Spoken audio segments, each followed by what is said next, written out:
Hello students, मैं प्रणय वर्मा आपका maths teacher स्वागत करता हूं मैग्नेट ब्रेन्स हिंदी में। तो चलिए आज का वीडियो बहुत ज्यादा इंटरेस्टिंग होने वाला है। पता ही क्यों? क्योंकि आज इस वीडियो में हम लोग स्टार्ट करने वाले हैं हमारे अध्याय 10 जिसका नाम है ठोस आकारों का चित्रण। और इसका हम स्टार्ट करने वाले एक वन शॉट रिविजन। जी हां, बहुत सही सुना आपने, वन शॉट रिविजन, क्योंकि हमने एक इसका कंप्लीट चैप्टर कर लिया है। और रिविजन देखना इसलिए जरूरी होता है क्योंकि रिविजन के अंदर हम लोग वो सारी चीजें कवर कर लेते हैं जो हम एक पूरे चैप्टर में नहीं कर पाते। और उसके बाद बहुत सारी इंटरेस्टिंग चीजें हैं जो हम इस चैप्टर के अंदर करने वाले।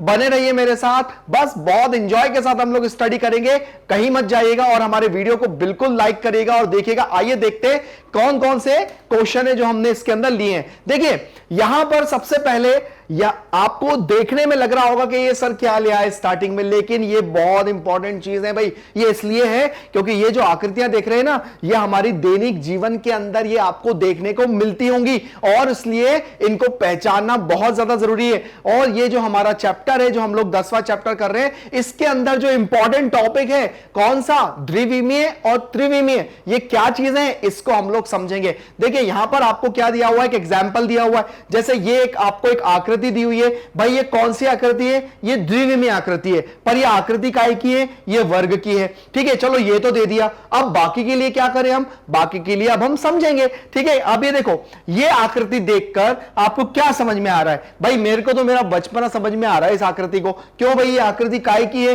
भाई? ये आकृति है कि भाई इस टाइप की जो आकृति है वो बचपन में हमारे सर पे लगा दी जाती थी और सब लोग हैप्पी बर्थडे टू यू करते थे। लेकिन आज हम इसका जब मतलब समझ में आया तो भाई इसको जो है इंग्लिश में कहते हैं कोण और हिंदी में कहते हैं शंकु। लेकिन अब ये कैसे कहलाई शंकु? ये इसलिए कहलाई क्योंकि जब हम इसको देखते हैं तो आपने देखा होगा कि जो 3D और 2D शेप के अंदर होता है, जैसे ये था हमारा कौन सी थी, द्विविमीय आकृति थी। तो आपने देखा होगा ये आकृति केवल एक समतल पे ही बनी हुई है, मतलब आपको कहीं से कहीं तक ये आकृति थोड़ी सी उभरी हुई नहीं लग रही है। ठीक है ना, मतलब 2D शेप और 3D शेप के अंदर एक सबसे बड़ा फर्क ये होता है कि ये जो आकृति होती है ना, ये केवल एक प्लेन मतलब एक समतल पे बनती है, और ये जो आकृति है ना, ये क्या होती है, थोड़ी सी उभरी हुई लगती है। ऐसा लगता है कि ये हमारे सामने ऐसे की ऐसे खड़ी हुई है। मतलब कुछ इमेजेस अगर इसके अंदर ऐड कर दें, मतलब कुछ लाइनें अगर मैं इसके अंदर ऐड कर दूं तो ऐसा लगता है कि ये हमारे सामने ये आकृति खड़ी हुई है।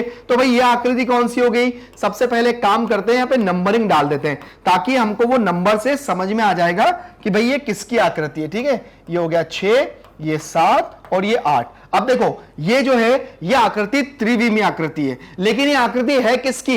ये आकृति है शंकु की। ठीक है, चलिए अब उसके बाद यहां पर ये वाली जो आकृति है, अब जैसा कि मैंने बता दिया था कि भाई आकृति के अलावा कुछ और थोड़ी सी इसके अंदर हमें बनाया जाता है। अगर इसके अंदर थोड़ी सी और चीजें बनाई जाती है तो ये बिल्कुल कैसे 3D जैसी लगने लगती है। जैसे अगर ये ऐसा होता तो ये कौन सा शेप हो जाता भाई? एक सिंपल सा शेप दिखता। लेकिन यहां पर इसको अलग से क्या करा है, यहां से इसको अलग से कुछ ऐसा बनाया हुआ है, ऐसा।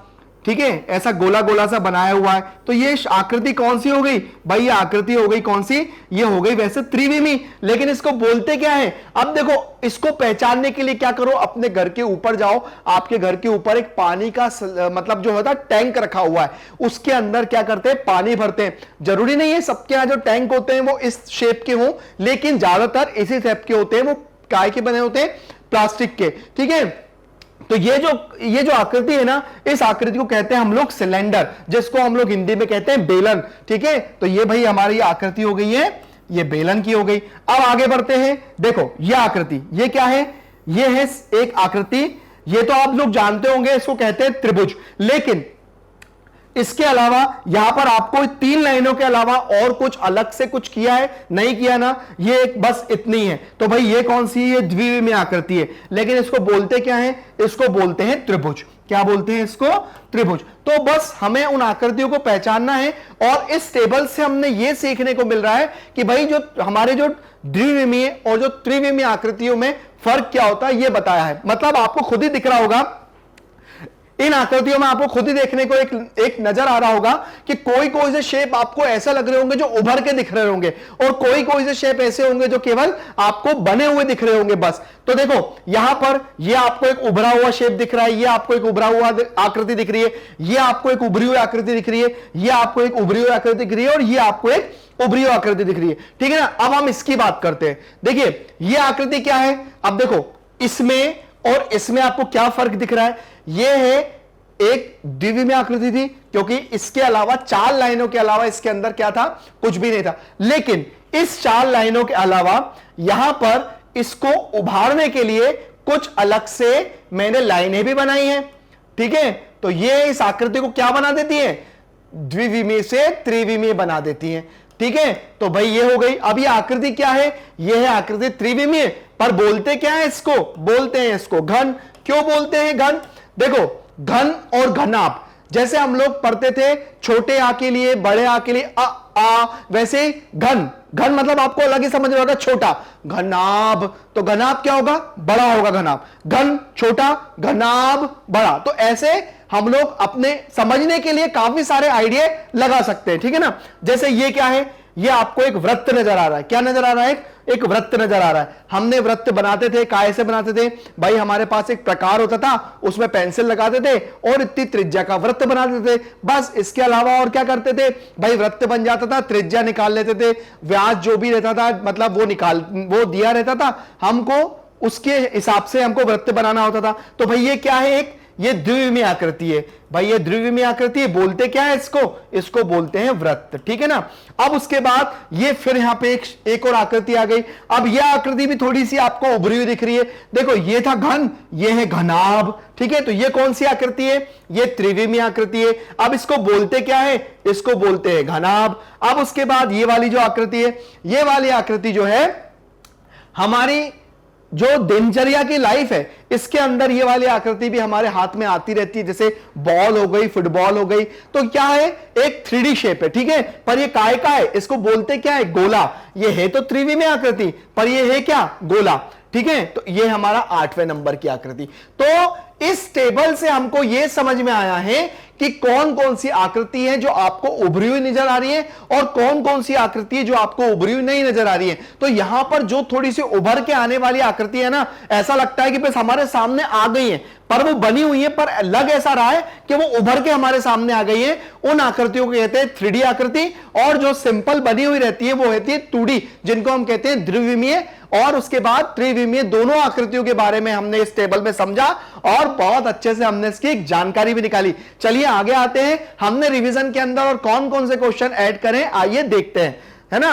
देखिए यहां पर हमें कुछ दृश्य दिखाए गए हैं। अब ये जो दृश्य है ना, वो दृश्य वैसे तो ये जितना भी है ना, हमें इसके अंदर कुछ अलग से फॉर्मूले याद करने की जरूरत नहीं है। हमें सिर्फ जरूरत क्या है, हमारे सेंस ऑफ ह्यूमर की हमें एक बहुत जरूरत पड़ने वाली है। बस हमें पहचानना है कि भाई ये घर का, अगर हमें एक घर दिया हुआ है और हमें पता है कि भाई ये घर का पार्श्व नजारा है, ये घर के ऊपर का नजारा है और ये घर का सामने का नजारा है, तो यहां पर इन जितने भी हमको यहां पर इसके दृश्य दिए हुए हैं, हमको वो दृश्य पहचानना है। तो बहुत आसान सी बात है। अब आप लोग भी मेरे साथ बनो, मैं भी बिल्कुल करता हूं। कैसे करेंगे, देखो भाई, घर है, घर के सामने ये एक झोपड़ी है, ठीक है, और उसके सामने दरवाजा है। तो भाई दरवाजे में जो प्रवेश करेंगे वो तो सामने से करेंगे ना। तो ये घर का कौन सा है, ये सामने का दृश्य है। कौन सा दृश्य है भाई, ये सामने का दृश्य है। उसके बाद अब घर को मैं यहां से देखता हूं, यहां से दिख रहा है, तो आपको घर में देखो क्या दिख रहा है, ये दिख रहा है, ठीक है, ये दिख रहा है, और एक छोटी सी खिड़की दिख रही है। तो अब ये इस घर में कौन सा दृश्य हो गया, ये पार्श्व दृश्य हो गया। ठीक है, ये पार्श्व दृश्य हो गया, यहां पे लिखा भी हुआ है, ठीक है ना, पार्श्व दृश्य। ठीक है, अब उसके बाद यहां पर अगर मैं झोपड़ी को ऊपर से देखता हूं, तो झोपड़ी का जो दृश्य है वो ऊपर से कैसा दिखेगा, ये झोपड़ी का ऊपर का दृश्य है।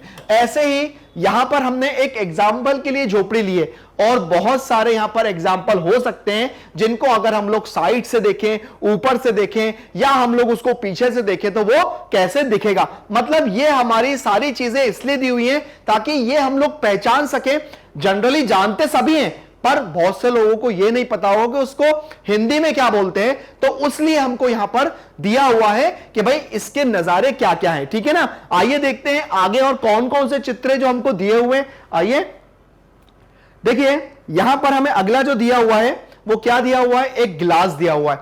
अब इस गिलास में जनरली हमारे हाथ में तो ये भी होता है ये ग्लास, लेकिन आपने कभी देखा है कि ग्लास का कौन सा दृश्य होता है? जो ग्लास को हम लोग अगर साइड से देखते हैं तो कैसा दिखता है, ग्लास अगर ऊपर से देखते हैं तो कैसा दिखता है? तो देखो ये है एक ग्लास, ये आपको ग्लास दिख रहा है। अब भाई ये तो ग्लास का सामने का है, अब मैं ग्लास को घुमा दूंगा तो भाई ग्लास की जो डिजाइन होती है वो तो सामने से भी वैसे दिखेगी और उसके पार्श्व दृश्य भी ऐसे दिखेगी। तो भाई देखो ये इसके पार्श्व दृश्य से ये ऐसी दिखती है, हाँ, बट ऊपर से देखेंगे तो ये ऐसी दिखेगी वो तो, क्योंकि ग्लास तो क्या होता है, गोल होता है। अब डिजाइन जो होती है वो सभी तरफ बनी हुई होती है, तो इसका ये पार्श्व दृश्य है और ये क्या है, ऊपर का दृश्य। तो ऊपर से जो ग्लास दिखेगा वो कैसा दिखेगा, वो ऐसा दिखेगा। तो बस यहां पर हमको अपने सेंस ऑफ ह्यूमर का यूज करना है, एक एक्टिव एक प्रेजेंट माइंड का यूज करना है, और यहां पर बहुत सारे जो क्वेश्चन है वो हमारे सामने आ सकते हैं, फिल इन द ब्लैंक्स में आ सकते हैं या हमको सही जोड़ियों में आ सकते हैं। बस हमको वो ठीक आंसर लगाना है अपने दिमाग का यूज करके। चलिए आगे देखते हैं, आगे क्या दिया हुआ है। आगे दिया हुआ है कि ये जो ईंट है, तो अब ईंट के बारे में भी देखिए बहुत अच्छी जानकारी हमको यहां पर देखने को मिलेगी। ये ईंट है, अब ईंट का ये जो है यहां पर हमें दिया है, ये ईंट का पार्श्व दृश्य है, ये सामने का दृश्य है और ये ऊपर का दृश्य है। ठीक है, अब ईंट तो वैसे हमारे सामने आती है, लेकिन लोग जानते नहीं है कि ईंट का कौन सा दृश्य कौन सा होता है। तो हो सकता है शायद इस इंफॉर्मेशन के द्वारा हमको पता पड़ जाए, क्योंकि जनरली ईंट के सामने का हिस्सा लोग बहुत समझते हैं, मतलब हमको भी बहुत कंफ्यूजन होता है कि भाई ईंट का सामने का दृश्य क्या होगा। लेकिन अब यहां से हमको बिल्कुल राइट इंफॉर्मेशन मिलेगी कि ईंट का कौन सा दृश्य सामने का होता है, कौन सा मतलब पार्श्व दृश्य होता है और कौन सा दृश्य ऊपर का होता है। देखिए ईंट में ये जो दृश्य है ना, ये सामने का होता है, मतलब ईंट को ऐसा कर दूं, ईंट को ऐसा कर दूं तो ये सामने का दृश्य होता है। ईंट को मैं ऐसा कर दूं तो ये कौन सा दृश्य होता है, पार्श्व दृश्य होता है। लेकिन जब मैं ईंट को ऊपर से देखता हूं ना, तो ईंट ऊपर से दिखती है, यहां पर AVM या कोई भी ऐड लिखा हुआ होता है उस ईंट के ऊपर, तो ये क्या हो गया, ईंट के ऊपर का दृश्य होता है। ठीक है, तो ध्यान रखना, ऊपर का दृश्य ये कहलाता है,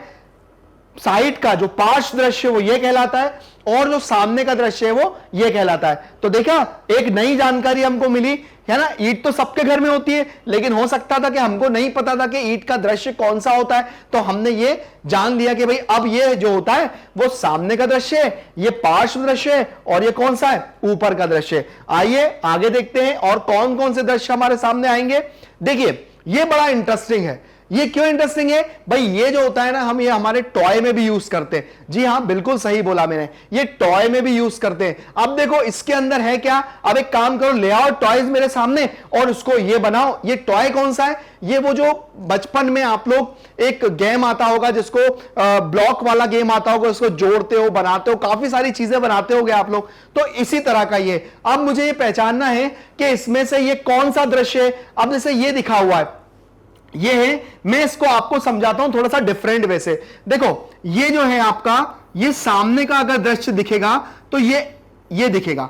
ठीक है, तो इसके अंदर सामने का दृश्य आपको कौन सा दिखेगा, ये इसके सामने का दृश्य।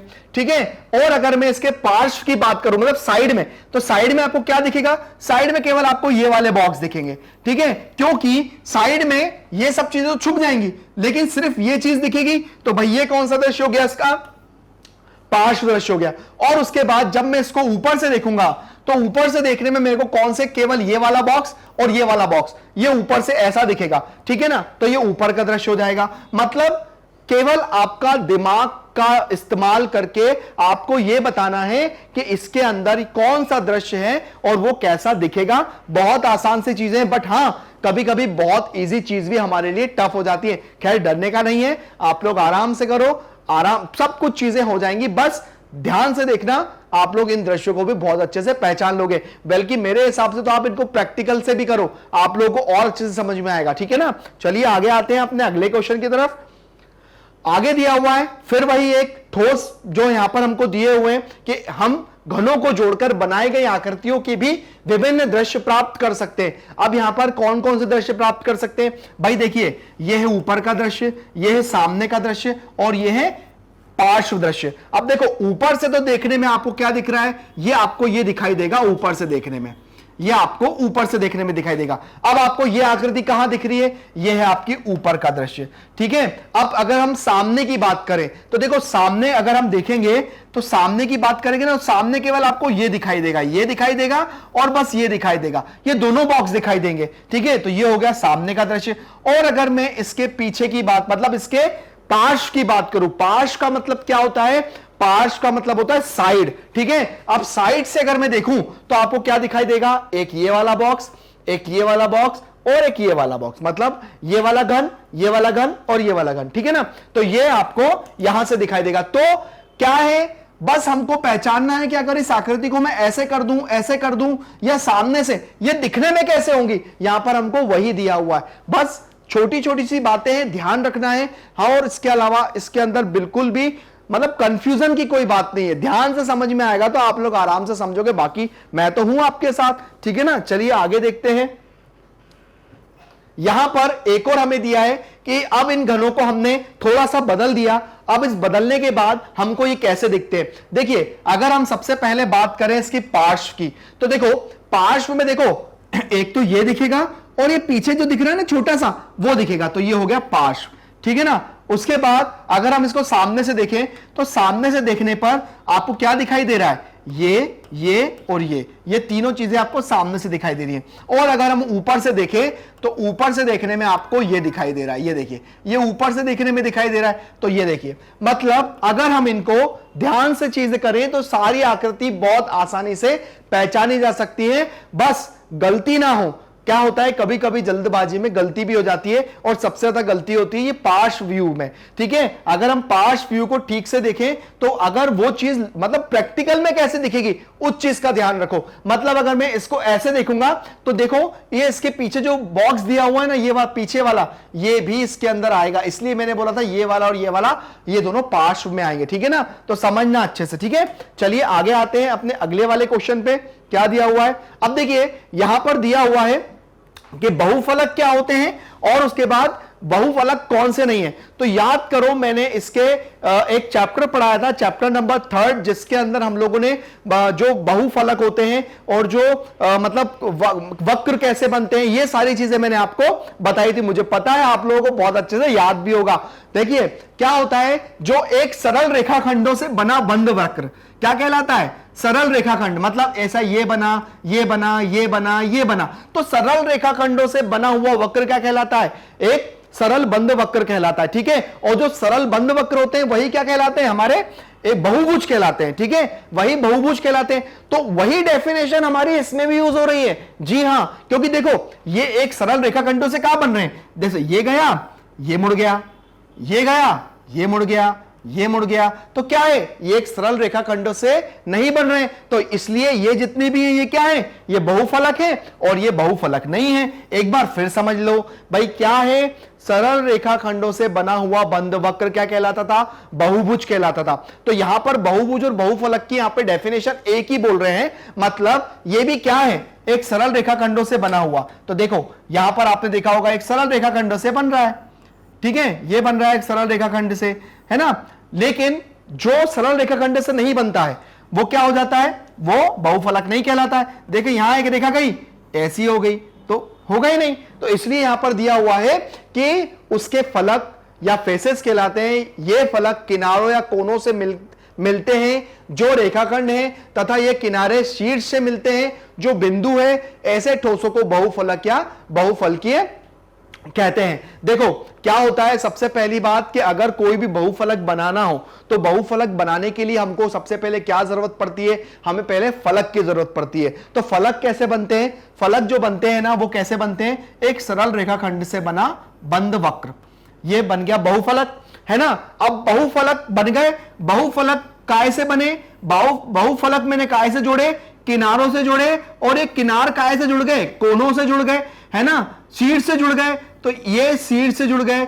देखो किनारों ने शीर्ष को जोड़ा, किनारों ने शीर्ष को जोड़ा, ये बन गया बहुफलक, है ना। कितनी आसान, मतलब हमको यही बताया हुआ है कि अगर हम लोग कोई भी अगर बहुफलक बनाएं तो बहुफलक में क्या होता है, सबसे पहले तो आप ये बहुफलक बनाएंगे और उस बहुफलक को हम लोग क्या करेंगे किनारों को उसके शीर्षों से, मतलब जो किनारे हैं ना, किनारे मतलब ये किनारों को हम लोग जोड़ेंगे शीर्षों से, और उसके बाद जोड़ने के बाद ये बन जाएगा आपका बहुफलक। तो ये डेफिनेशन में हमको यही बोला हुआ है, इसलिए मैंने इसको समझाया, और आप लोग भी इसको अच्छे से दिमाग में रखो कि ये बहुफलक ये कहलाते हैं और ये बहुफलक ये नहीं कहलाते हैं। आया समझ में? बहुत अच्छे डेफिनेशन दी हुई है, काफी अच्छी डेफिनेशन दी हुई है। बस पढ़ते चलो और आगे बढ़ते चलो, अपनी स्टडी को एंजॉय करो, ठीक है ना।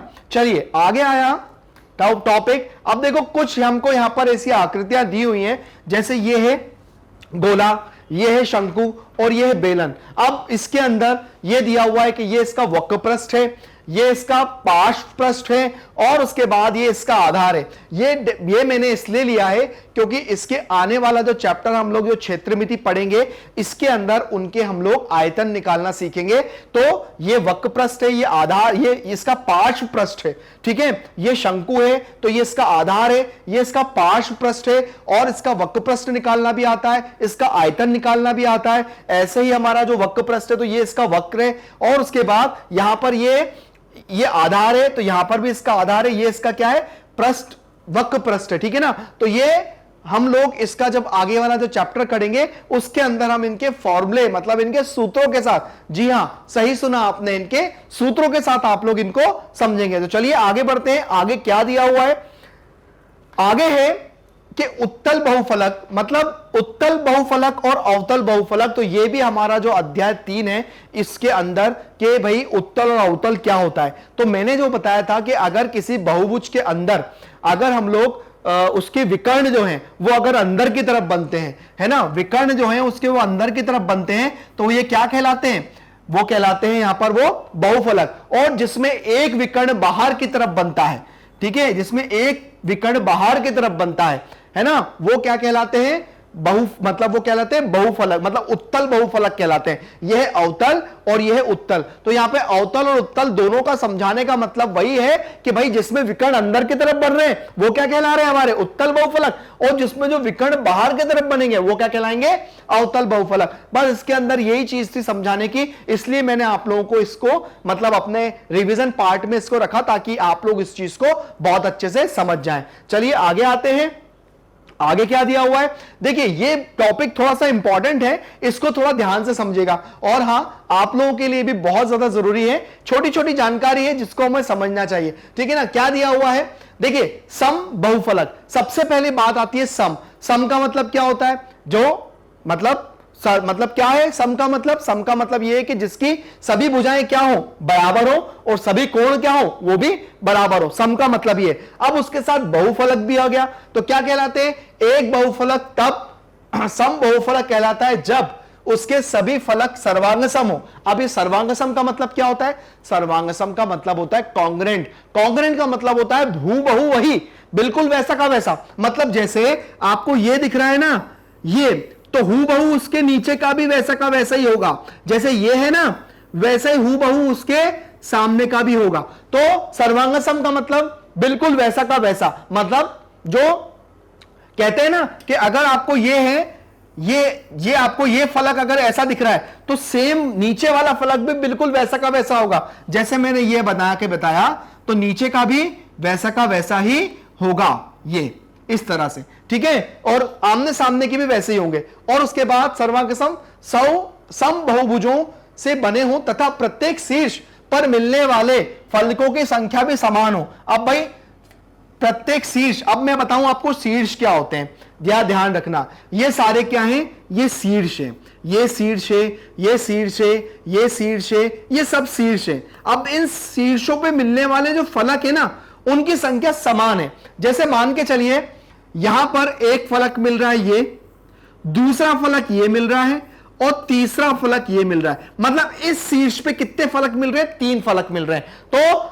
आप अगर हर शीर्ष पे जाओगे ना, वहां पे फलकों की संख्या 3 ही होगी। ये बहुफलक कहता है। आया समझ में? एक बार फिर समझ लो क्या है कि यहां पर ये दिया हुआ है कि जो शीर्षों पे मिलने वाले फलकों की संख्या समान है। तो देखो ये वाला शीर्ष है ना, इस पे ये वाला फलक मिल रहा है, ये वाला फलक मिल रहा है, ये वाला फलक मिल रहा है, और ये वाला फलक मिल रहा है। ऐसे ही अगर हम दूसरे शीर्ष पे जाएं तो उस पे भी फलकों की जो संख्या है ना वो भी क्या होगी, समान होगी। तो यही वो बहुफलक कहता है। मतलब क्या है, एक समबहुफलक, यह एक समबहुफलक है, इसके सभी फलक सर्वांगसम बहुभुज हैं, फलकों की संख्या क्या है, शीर्ष पर, मतलब क्या है, फलकों की समान संख्याओं से शीर्ष बनते हैं। ठीक है, अब उसके बाद अगर यहां पर दिया जाए और इस वाले की बात की जाए तो क्या है, यह एक सम बहुफलक नहीं है। भाई सम बहुफलक के लिए सबसे पहले क्या होना चाहिए, जो सम की जो सारी शर्तें होती है ना वो पूरी करना चाहिए। मतलब ये क्या था, इसकी भुजाएं भी बराबर थी और इसके अंदर बनने वाले कोण भी क्या है, वो भी क्या होते हैं, बराबर, क्योंकि सम का तो यही मतलब होता है। लेकिन इसके अंदर क्या है, सारी भुजाएं क्या है, अलग अलग है, और कोण भी इसके अंदर क्या है, अलग अलग है। दूसरी बात क्या है, सभी फलक सर्वांग सम नहीं है। भाई सर्वांग सम का मतलब क्या होता है, एक जैसा होना, है ना। तो देखो इसके अंदर ये वाला फलक और ये वाला फलक एक जैसा था, ये वाला फलक और ये वाला फलक एक जैसा था, बट इसके अंदर क्या है, इसके अंदर ये वाला फलक और आपको ये वाला फलक क्या दिख रहा है, अलग दिख रहा है। ये वाला फलक मतलब इसके जस्ट सामने वाला जो फलक है, इसके जस्ट सामने वाला फलक वो क्या है, वो अलग है। ठीक है, अब जैसे आपको ये वाला ये दिख रहा है, ये जो दिख रहा है वो आपको नीचे तो नहीं दिख रहा है, तो क्या है, जो भी इसके अंदर फलक बन रहे हैं वो सर्वांगसम नहीं है। दूसरा क्या है, परंतु शीर्ष फलकों की समान संख्याओं से नहीं बनते हैं। अब समान संख्याओं का मतलब क्या होता है वो भी देखते हैं। मतलब ए पर 3 फलक मिलते हैं परंतु बी पर 4 फलक मिलते हैं। भाई यहां पर क्या हो रहा था कि यहां पर के जो है शीर्ष और शीर्षों पे मिलने वाले जो फलकों की संख्या है वो भी क्या थी, मतलब क्या थी, ज्यादा नहीं थी। और यहां पर क्या है, यहां पर कभी 3 मिल रहे हैं, यहां पर कभी 4 मिल रहे हैं। तो इस तरह से यहां पर दोनों के बीच में क्या हुआ, एक डिफरेंस हमको समझ में आया कि भाई ये क्या है, एक समबहुफलक है और ये क्या है, एक समबहुफलक नहीं है। तो बस मेजर डिफरेंस बस यही है कि भाई दोनों के अंदर सबसे अच्छी बात समझने की क्या है कि भाई अगर ये फलक मतलब ये फलक है तो नीचे वाला फलक भी बिल्कुल हूबहू वैसा ही होना चाहिए। बस इसके अंदर वो नहीं था, है ना। बस ये चीज समझो। पर इस पे इसके जो शीर्ष पे मिलने वाले फलकों की जो संख्या है ना वो समान है, पर इस पे क्या है, इस पे वो समान नहीं हो रही है ना। इस पे क्या हो रहा है भाई, कभी क्या है 3 फलक मिलते हैं, कभी 4 फलक मिलते हैं। मतलब यहां पे फलकों की संख्या शीर्षों पे जो मिल रही है वो क्या है, अलग अलग है। तो यहां पे मेजर जो डिफरेंस है वो हमने देखा। आपको इनका एक अंतर विक्षेप करना भी आ सकता है 2 नंबर का, कि भाई जो समबहुफलक है और जो समबहुफलक नहीं है दोनों के बीच में डिफरेंस क्या है। तो आप लोग अपने आंसर भी दे सकते हो 2 नंबर में। यह भी हमको एक क्वेश्चन बन सकता है यहां से, ठीक है ना। तो आया बच्चों समझ में किस तरह से हम लोग कर रहे हैं, क्या क्या चीजें समझ रहे हैं और उनके बीच में से कौन कौन से क्वेश्चन निकल के आ रहे हैं वो हमको सबसे पहले समझना है। आइए अपने अगले क्वेश्चन की तरफ आते हैं। क्या दिया हुआ है देखिए, जैसा कि हमने अभी थोड़ी देर पहले सीखा था, अब वही क्वेश्चन हमारे सामने आता है। अब हमें खुद लिखना है कि कौन सा जो मतलब हमारे चित्र के अंदर कौन सा दृश्य है वो क्या कहता है, ठीक है ना। अब ये हमारे सामने एक अलमारी दी हुई है ना। अब अलमारी तो सबके घर में होती है ना। अब ये जो अलमारी जो है वो अगर आपके घर में है तो मैं ये बिल्कुल भी नहीं कहूंगा कि अपने घर की अलमारी आप खसका लो, बिल्कुल नहीं खसकाना है। आपको करना क्या है, आपको ये चित्र देखना है। तो चित्र में आपको सबसे पहले सामने का दृश्य कौन सा नजर आएगा भाई, जो अलमारी खोलोगे और दरवाजा खोलोगे तो वो कहां से खोलते हो, सामने से खोलते हो। तो भाई ये कौन सा दृश्य हो गया, ये सामने का दृश्य हो गया कि नहीं हो गया। उसके बाद भाई अब हमको अलमारी का कौन सा देखना है, पार्श्व दृश्य देखना है, मतलब साइड का। तो ये अलमारी का कौन सा दृश्य हो गया, ये साइड का दृश्य हो गया। तो इसको लिख लो पार्श्व दृश्य, ठीक है, ये हो गया पार्श्व दृश्य। उसके बाद अगर अलमारी को मैं ऊपर से देखता हूं तो अलमारी ऊपर से कैसी दिखती है, यह है अलमारी का ऊपर का दृश्य, ठीक है ना। तो अलमारी यहां पर हमको अपने घर में भी दी रहती है। तो अलमारी को हम लोग जब देखेंगे तो आप लोग अलमारी के आसपास जाकर देखना, आपको समझ में आएगा कि अलमारी के कौन कौन से दृश्यों की हम लोग यहां पर बात कर रहे हैं। ये अलमारी है तो अलमारी का सामने का दृश्य, ये अलमारी का मतलब ये अलमारी का साइड का मतलब इसको कहते हैं पार्श्व, और ये अलमारी का ऊपर का दृश्य। काफी अच्छे अच्छे दृश्य हमको यहां पर दिए हुए हैं, आगे भी बहुत अच्छे अच्छे दृश्य। बस आप लोग बने रहिए और आप लोग यहां पर देखते रहिए कि आगे और कौन कौन सी इंटरेस्टिंग चीजें हमने यहां पर आपके रिवीजन के अंदर ऐड करी है। आइए देखते हैं। अब उसके बाद यहां पर अब आती है बात माचिस की। अब माचिस में जनरली हम लोगों के पास तो होती है, हमारे घर में भी होती है, हमारे पास भी होती है। देखो, हमारे पास होने का मतलब यह नहीं है कि हमारे पास है तो हम लोग कुछ गलत चीजें करते हैं, ऐसा नहीं है। माचिस जो है वो इसलिए भी हम लोग अपने पास रख सकते हैं कि माचिस का हम लोग भाई दृश्य तो पहचाने। भाई माचिस है, अब जनरली लोग क्या कहते हैं, भाई सामने का अगर मैं दृश्य से बोलूं तो भाई बहुत से लोग कहेंगे भाई जिससे जलाते हैं वो सामने का दृश्य, पर ऐसा नहीं है। माचिस का सामने का दृश्य क्या होता है, अब हम यहां पर देखेंगे। आपको देखो यहां पर एक माचिस दी हुई है, तो माचिस में इसके अंदर सामने का दृश्य आपको क्या दिख रहा है, ऊपर का दृश्य आपको क्या दिख रहा है, और साइड का दृश्य आपको मतलब पार्श्व दृश्य आपको क्या दिख रहा है। अब इनके अंदर देखते देखते आप खुद अपने आंसर बता सकते हैं कि भाई ये वाला जो दृश्य ना जहां से हम माचिस जलाते हैं वो होता है माचिस का पार्श्व दृश्य। कौन सा, पार्श्व दृश्य कहलाता है। अब आया समझ में। उसके बाद ये जो है ना ये माचिस का कहलाता है सामने का दृश्य। भाई अब आया समझ में, माचिस का सामने का दृश्य तो ये होता है जहां से हम लोग तीलियों को बाहर निकालते हैं। उसके बाद ये है माचिस का ऊपर का दृश्य, जहां से आपको मछली दिख रही है, ठीक है, ऊपर। अब आप कभी देखना, आप अपने घर में माचिस लेना, उसको नीचे रखना और देखना कि ऊपर से कैसी दिखती है, तो उसके ऊपर का दृश्य ऐसा होगा, सामने का दृश्य ऐसा होगा, और जो पार्श्व दृश्य ना वो ऐसा होगा। है ना इंटरेस्टिंग चीजें, और भी काफी सारी इंटरेस्टिंग चीजें हैं, बट मैं ये नहीं बोलूंगा कि अपने घर के सामान को उठाने लग जाओ, बस उसको वहीं से देखो और आप उसके आसपास घूमो, तब आपको समझ में आएगा कि कौन सा दृश्य कहां से कैसा दिखेगा। ठीक है, चलिए आगे बढ़ते हैं। अब यह है टीवी, ठीक है ना, जनरली सभी के घर में से होती है।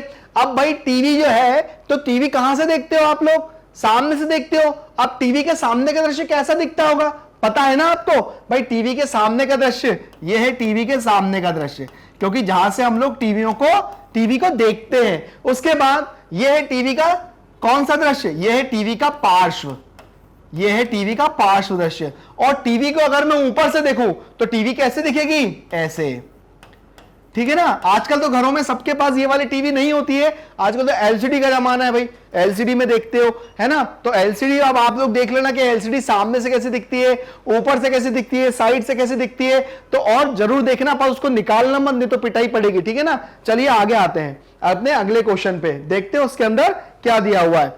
देखो अब ये है कार।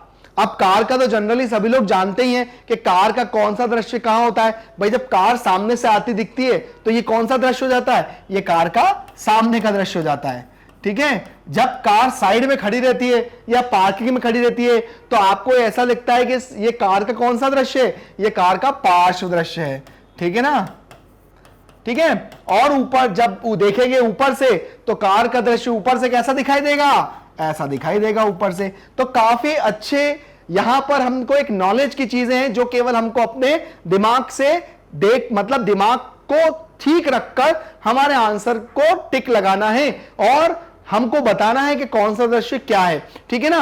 अब आगे देखते हैं आगे कौन कौन सी चीजें हैं जो हमने यहां पर अपने क्वेश्चन के अंदर ऐड करी हैं। चलिए देखते हैं। अब ये आता है फिर से वही, दिए हुए प्रत्येक ठोस के लिए ऊपर के दृश्य, सामने के दृश्य और पार्श्व दृश्य की पहचान कीजिए।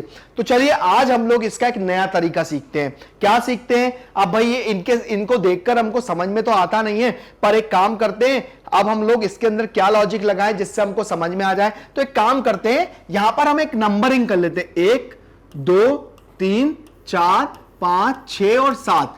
अब अगर मैं यहां पर ऊपर की बात करूं तो ऊपर का जो दृश्य हो जाएगा ना वो 1 3 और 2, मतलब ऊपर का मतलब ये बॉक्स और ये बॉक्स। तो इसका मतलब ये है कि हमने इन तीनों बॉक्स को ऐड करा तो ये ऊपर का दृश्य बन गया, ठीक है ना, ये है। उसके बाद यहां पर अगर मैं इसको ऐसे देखूं पार्श्व से, तो आपको 6 और 7 दिख रहे हैं ना, तो ये है 6 7, ये हो गया पार्श्व। कौन सा हो गया, ये पार्श्व, ठीक है। और अगर सामने से देखो तो 4 5, तो ये कौन सा हो गया, सामने से। तो तीनों तरफ से देखने पे यहां पर हमने क्या करा, सबसे पहले एक अपना कैलकुलेशन बिठाया। हमने क्या करा, हमने इनको नंबरिंग कर दिया। अब नंबरिंग से आपको समझ में आ रहा होगा कौन सा बॉक्स है वो किस किस दिशा में है और उसको कैसे लेना है। तो ये ऊपर का था 1 2 1 3 2, तो ये ऊपर का समझ में आ गया। 6 और 7 ये हो गया पार्श्व, उसके बाद 4 और 5 ये हो गया सामने का। तो इस तरह से हम लोग बहुत आसानी से अपने क्वेश्चनों को सॉल्व कर सकते। देखो क्वेश्चन को सॉल्व करने में उसको टफ करना या उसको इजी करना हमारे हाथ में होता है। तो हम उसको इजी कैसे कर सकते हैं ये देख लीजिए। और भी इस तरह के क्वेश्चन है उसके अंदर हम शायद यही लॉजिक लगाएंगे ताकि हमको क्वेश्चन सॉल्व करने में मजा आएगा। चलिए आगे आते हैं अपने अगले क्वेश्चन की तरफ, देखते हैं। अब देखिए ये भी हमारे पास एक उसी तरह का क्वेश्चन है। अब अगर इसको नंबर ना लिखें तो अब हम इनको कैसे समझेंगे। देखो सामने से, अगर मैं इसको सामने से देखूं तो सामने से क्या दिख रहा है, सामने से मेरे को केवल एक ऐसा दिख रहा है, ये एक सामने से दिख रहा है। अब इन दी हुई आकृतियों में सामने की आकृति कौन सी हो जाएगी भाई, ये हो जाएगी सामने की आकृति। ठीक है भाई, ये हो गई सामने की आकृति। अब उसके बाद क्या आता है, अब उसके बाद अगर मैं इसको यहां से देखता हूं तो मेरे को 3 डब्बे दिखाई देंगे, एक ये एक ये एक ये। तो अब इनमें से आपको 3 डब्बे कहां दिखाई दे रहे हैं, ये हो गया पार्श्व। कौन सा हो गया, ये पार्श्व। अब उसके बाद अगर मैं इसमें ऊपर की बात करूं तो ऊपर में एक ये और एक ये ही दिखाई देगा, तो ये कहलाएगा ऊपर का दृश्य। तो इस तरह से हमने अपने दृश्यों को पहचाना और अपने आंसरों को बहुत अच्छे से सॉल्व भी कर लिया। बस आप लोग भी ऐसे ही क्वेश्चंस लीजिए या अपने पास अगर बॉक्स हो तो उन बॉक्सों को लीजिए और सॉल्व करिए। आपके सारे क्वेश्चन बहुत अच्छे से सॉल्व हो जाएंगे बिना किसी दिक्कत के। चलिए आगे आते हैं अपने अगले क्वेश्चन की तरफ, देखते हैं उसमें क्या दिया हुआ है। अब यहां पर भी एक उसी तरह का क्वेश्चन है। अब इसके अंदर पहचानना है कि अगर कोई चीज को अगर मैं ऊपर से देखता हूं तो वो कैसे दिखेगी। यहां से, ऊपर से, पार्श्व से, सामने से। अब तो बहुत इजी समझ में आ गया होगा। अगर मैं इसको ऊपर से देखूंगा, यहां से देखूंगा पार्श्व, तो पार्श्व में कोई एक ये वाला बॉक्स और ये वाला दिखाई देगा, तो ये कौन सा हो जाएगा, पार्श्व दृश्य हो जाएगा। ठीक है ना, लिख लो इसको पार्श्व। ठीक है, उसके बाद अगर मैं इसको सामने से देखूं, सामने से देखो तो मेरे को केवल इतना दिखाई देगा, ये दिखाई देगा, ये सामने से। तो ये हो गया सामने का दृश्य। और अगर मैं इसी को ऊपर से देखूं तो ऊपर को देखने में केवल मेरे को 3 बॉक्स दिखाई देंगे, एक ये और एक ये। तो ये हो गया ऊपर का दृश्य। तो बस लॉजिक चीजें हैं, करते जाओ, एंजॉय करते जाओ। बस आप लोग सेंस ऑफ ह्यूमर का यूज करो, सारी चीजें बहुत अच्छे से सॉल्व हो जाएंगी। बस देखना ही तो है। अब आप लोग इधर उधर देखकर अपने आंसर निकाल लो, आसानी से आंसर आ जाएंगे। ठीक है, चलिए आगे आते हैं अपने अगले क्वेश्चन की तरफ, देखते हैं क्या दिया हुआ है। अब देखिए, अब ये थोड़ा सा जो क्वेश्चन है ना, वो थोड़ा सा आपको समझने के लिए थोड़ा सा अपना दिमाग का यूज करना पड़ेगा। अब अगर आपके सामने ऊपर के दृश्य की सामने बात करें और अगर सामने के दृश्य की बात करें और साइड के दृश्य की बात करें, तो कौन सी चीज आपको कैसे दिखेगी, यहां पर वो देखिए ऊपर से अगर मैं देखता हूं, सबसे पहले ऊपर की बात करता हूं, तो ऊपर मेरे को एक तो ये बॉक्स दिखाई देगा और एक ये वाला बॉक्स भी दिखाई देगा और एक ये वाला बॉक्स भी दिखाई देगा।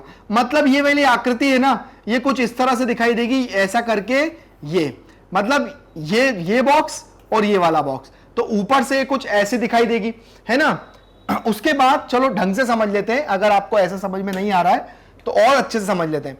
ऊपर से अगर मैं देखूंगा तो यहां पे आपको ये वाला बॉक्स भी पूरा दिखाई देगा, ये वाला बॉक्स तो दिख ही रहा है और ये वाला बॉक्स। तो ये ऊपर से देखने में आपको कैसे दिखाई देगी, यहां पर इन तीनों में से आपको क्या लग रहा है, ये है ऊपर का दृश्य। इजीली समझ में आ रहा है, ठीक है, ये ऊपर का दृश्य। देखो ये दोनों बॉक्स और ये साइड वाला बॉक्स, ये वाला बॉक्स है, ठीक है ना।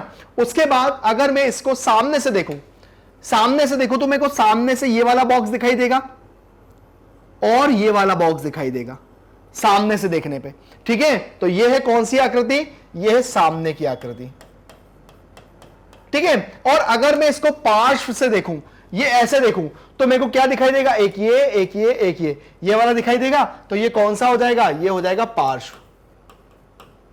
बस अपने दिमाग का यूज करना है, आपके सारे क्वेश्चन बहुत अच्छे से सॉल्व हो जाएंगे। और आपको बस इन आकृतियों को देखना है कि कौन सी आकृति कहां से समझ में आ सकती है। हां, अगर आप इनको ऐसा भी समझ सकते हो, कैसा, जैसे ये हो गया 1 2 3, तो यहां पर भी क्या हो जाएगा, ये ऊपर से देखने में तो ये हो जाएगा 1 2 और ये 3, तो ये ऊपर की आकृति। उसके बाद अगर हम सामने की बात करें तो ये हो जाएगा जैसे 4 5, 6, 7, 8 और 9। ठीक है, तो अब देखो अगर मैं इसको देखूं, सामने की बात करूं, तो सामने मेरे को क्या दिख रहा है? 9, 7 और 6। सामने से देखूंगा तो मेरे को दिखेगा 9, 7 और 6, ये सामने का। और अगर मैं इसको पार्श्व से देखूं, पार्श्व से देखो तो 8, 4 और 5, ये 8, 4 और ये 5। ये सबसे अच्छा ट्रिक है इनको समझने का कि कौन सी आकृति कहां से कैसे दिखाई दे रही है। तो इनको आप नंबरिंग कर लो। जब आपकी नंबरिंग अच्छी हो जाए उसके बाद आप क्या करो, ये नंबर को हटा दो, बस। आप बहुत इजी है, फिर तो समझने के लिए भी बहुत अच्छे से समझ में आएगा कि कौन सी आकृति कहां से कैसी दिखती है। तो समझ में आया। आगे आते हैं, देखते हैं अगला कौन सा क्वेश्चन है जिसको हम लोग करेंगे। अब देखिए यह भी बहुत अच्छा क्वेश्चन है। क्या दिया हुआ है? दी हुई वस्तुओं के सामने के दृश्य, पार्श्व दृश्य और ऊपर के दृश्य खींचिए। अब इन आकृतियों में भाई हमें करना पड़ेगी पेंटिंग। क्यों करना पड़ेगी भाई? अब तो पेंटिंग में हमको बताना पड़ेगा कि कौन सा दृश्य क्या है। तो चलिए बनाते हैं पेंटिंग, और थोड़ी सी अच्छी बनाइएगा ताकि अच्छे नंबर मिले। ठीक है ना। सबसे पहले सामने का दृश्य क्या होगा, पार्श्व दृश्य क्या होगा और ऊपर का दृश्य क्या होगा। अगर हम इस झोपड़ी की बात करते हैं तो इस झोपड़ी में पहले अगर मैं बात करूं कि इसके हम लोग काय की बात करें, सामने का दृश्य, तो इसका सामने का दृश्य आपको कुछ ऐसा दिखाई देगा। यह है इस झोपड़ी के सामने का दृश्य। ठीक है, हम क्या लिखेंगे? सामने का दृश्य। ठीक है, उसके बाद जब हम पहला हो गया, उसके बाद अगर हम इसके साइड की बात करें, मतलब पार्श्व की बात करें, तो ये पार्श्व आपको कुछ ऐसा दिखाई देगा। तो चलो इसका हम पार्श्व भी बना लेते हैं। तो पार्श्व आपको कुछ ऐसा दिखाई देगा भाई। ये है, ये झोपड़ी का पार्श्व दृश्य है, साइड का व्यू। ठीक है, ये आपके झोपड़ी का साइड व्यू है, ये इस तरह से। ठीक है, इसको थोड़ा और सही कर लो। ये आपकी झोपड़ी का साइड का दृश्य है। और अच्छा बना जाए, और अच्छा बन जाएगा, लेकिन अभी हम बोर्ड पे बना रहे हैं इसलिए थोड़ा सा ऐसा लग रहा है, लेकिन जब आप इसको कॉपी में बनाओगे ना तो आपका बहुत अच्छा सा बनेगा। ठीक है, कुछ इस तरह से, ये कुछ इस तरह से बनेगा। तो ये कौन सा दृश्य कहलाएगा? ये पार्श्व दृश्य कहलाएगा। ठीक है, और अब झोपड़ी के अगर ऊपर की बात करें तो झोपड़ी ऊपर से कैसे दिखती होगी भाई? ये झोपड़ी है, ये झोपड़ी ऊपर से कुछ ऐसे दिखती होगी। ये झोपड़ी के ऊपर का दृश्य। ठीक है ना, हम लिखेंगे इसको ऊपर का दृश्य,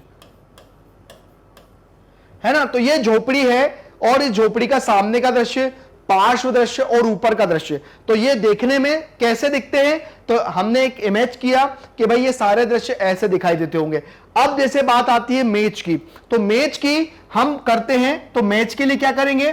देखो मैच में आपको सबसे पहले अगर ऊपर की बात कर रहे हैं तो ऊपर का दृश्य कैसा दिख रहा है मैच में? हम बी की बात करें, ठीक है ना।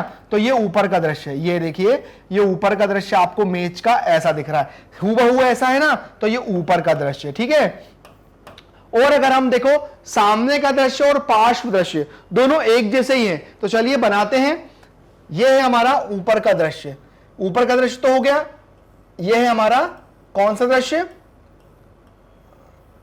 यह है हमारा सामने का दृश्य बना रहे हैं, ठीक है ना। तो सामने का दृश्य कुछ इस तरह से बनेगा। ये हमारा कौन सा दृश्य है? ये हमारा सामने का दृश्य है, ठीक है। ये हमारा सामने का दृश्य है। और टेबल जो होती है भाई, अगर मैं उसको इधर उधर घुमा लूं, अगर इस तरह की टेबल होती है, अगर मैं इसको ऐसे ऐसे घुमा लूं तो ये टेबल क्या होगी? हर तरफ से उसके जो दृश्य होंगे ना वो एक जैसे ही दिखाई देंगे।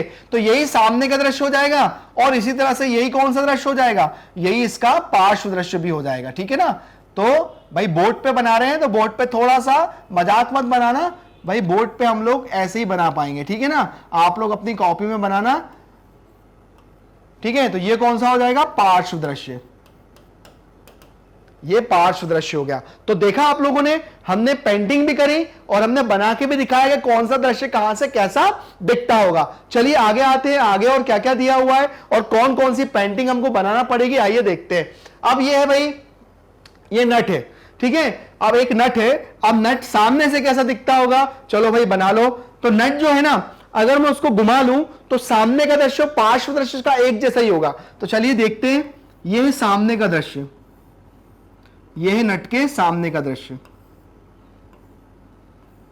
यह है सामने का दृश्य। ठीक है। उसके बाद अगर हम बात करें दूसरे वाले दृश्य की, पार्श्व की, तो पार्श्व भी ऐसे ही रहता है नट का।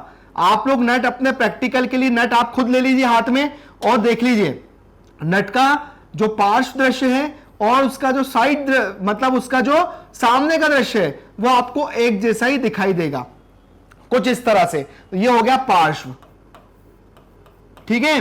अब उसके बाद करते हैं ऊपर की बात। तो ऊपर का हम लोग क्या करेंगे, चलिए देखते हैं। तो ऊपर के लिए कुछ ऐसा दृश्य बनेगा भाई, ये ऊपर का दृश्य है। और अच्छा बना लेते हैं, ठीक है। ये ऊपर का दृश्य नट का ऐसा रहेगा। तो आप लोग भी अच्छा बनाइएगा। ये लीजिए, ये ऊपर का दृश्य हमारे नट का ऐसा रहेगा, इसको हम लिखेंगे ऊपर का दृश्य, ठीक है। चलिए, ये हो गया हमारे यहां तक दृश्य। अब ये हमारा था सी, अब आता है एक षड्भुजाकार ब्लॉक, ठीक है। अब ये कैसा बनेगा, इसका सामने का दृश्य कैसा रहेगा, ऊपर का दृश्य कैसा रहेगा और पार्श्व दृश्य कैसा रहेगा। तो चलिए सबसे पहले हम बात करते हैं इसकी, इसका सामने का दृश्य बनाते हैं। तो सामने का दृश्य इसका कुछ इस तरह से रहेगा। सामने का दृश्य जो है वो कुछ इस तरह से रहेगा। देखते जाइएगा, आप लोग भी चित्र को देखकर अपना जो है आराम से बना सकते हैं। ये सामने का दृश्य इसका कुछ इस तरह से रहेगा, ठीक है। हमारा भाई डायग्राम कुछ ऐसे ही बनेंगे, पर आप लोग बिल्कुल अच्छे से बनाइएगा, ठीक है। ये लीजिए, कोशिश हमने बिल्कुल ऐसे ही करी कि हमारे डायग्राम ऐसे ही बने। ये भाई सामने का दृश्य है, ये इसमें ये कुछ ऐसा दिया हुआ है और ऐसा दिया हुआ है, ये सामने का दृश्य है, ठीक है। तो कुछ ऐसा ही मिलता जुलता बन रहा है, ठीक है ना। अब उसके बाद ऊपर का अगर मैं दृश्य बनाऊं, ये सामने का दृश्य है, ठीक है। ये कौन सा हो जाएगा, ये सामने का दृश्य है। उसके बाद अगर हम बात करें ऊपर की, तो देखो ऊपर का जो दृश्य है ना वो ऐसा बनता है। ये बनाया, ये बनाया, छोटा कर लो थोड़ा सा, ये बनाया और ये बनाया, ऐसे ही यहां पर ये बनाया और ये बनाया। अब हमको क्या करना है, इसको जोड़ देना है। ये तो ये ऊपर का दृश्य कुछ ऐसा बनेगा। ये कौन सा दृश्य है, ये ऊपर का है। अब आता है कौन सा, पार्श्व की। तो पार्श्व के लिए क्या करेंगे, ये बनाया ये बनाया और यहां पर भी ये बनाया और ये बनाया। अब पार्श्व के लिए इसको आप जोड़ दो, तो ये कौन सा बन जाएगा, ये पार्श्व बन जाएगा, ठीक है। इसी का ही पार्श्व दृश्य। ये हमने एक तरह से पेंटिंग करी, अपना बचपना याद किया। आप लोग भी अपना बचपन, खैर अभी भी आप लोग बच्चे ही हो, 8th क्लास में हो, तो आप लोग एक बार फिर से पेंटिंग करो। और उसके बाद जब भी आपके पेरेंट्स बोलेंगे ये क्या कर रहा है भाई, मैथ्स में ही है, मैथ्स में करना पड़ेगा हमको, क्योंकि हमको ये दिया हुआ है, अलग अलग शेप बनाना है। तो आप लोग भी बनाओ और बढ़िया कलरफुल बनाओ, अच्छे लगेंगे। तो ये हमने क्या सीखा, अलग अलग चीजों को देखने पर वो चीज कैसे दिखती है, साइड से, ऊपर से, या उसके मतलब सामने से वो चीजें कैसे दिखती हैं, ये सभी हम लोगों ने यहां पर किया। अब देखते हैं आगे हमने कौन कौन से क्वेश्चन है जो हमने लिए हैं, आगे आते हैं। अब आता है पासा। भाई अब ये तो आपको पता ही होगा, आप लोग अभी बहुत खेला भी होगा आपने। भाई ये है पासा, जिसको हम कहते हैं डाइस। अब ये क्या चीज है भाई ये चीज ये है कि इसको घुमा के फेंको, जो नंबर आते हैं हमारी गोटी उतनी चलना पड़ती है, पता है भाई ये चीज। चलो करते हैं इसको, अब इसको भी बनाना पड़ेगा। तो चलो भाई सबसे पहले इसके ऊपर का दृश्य बना लो। तो ऊपर का दृश्य इसका कुछ इस तरह से दिया हुआ है, 2 बिंदी ऐसी बनाई हुई है, ये ऊपर का दृश्य है, ठीक है, ठीक है। अब उसके बाद बनाना है पार्श्व। तो पार्श्व कुछ ऐसा दिया हुआ है इसका, ये तो ये हो जाएगा पार्श्व, ठीक है। और उसके बाद इसका सामने का जो दृश्य है वो कैसा दिया हुआ है, वो ऐसा दिया हुआ है, ये है सामने का दृश्य, ठीक है, ये है सामने का दृश्य। तो बहुत इजी है, बहुत आसान है चीजों को समझना। आप लोग भी काफी अच्छे से इनको समझ सकते हो और अपने क्वेश्चनों को आराम से विद पेंटिंग आप अपने क्वेश्चन को एंजॉय करके सॉल्व कर सकते हो।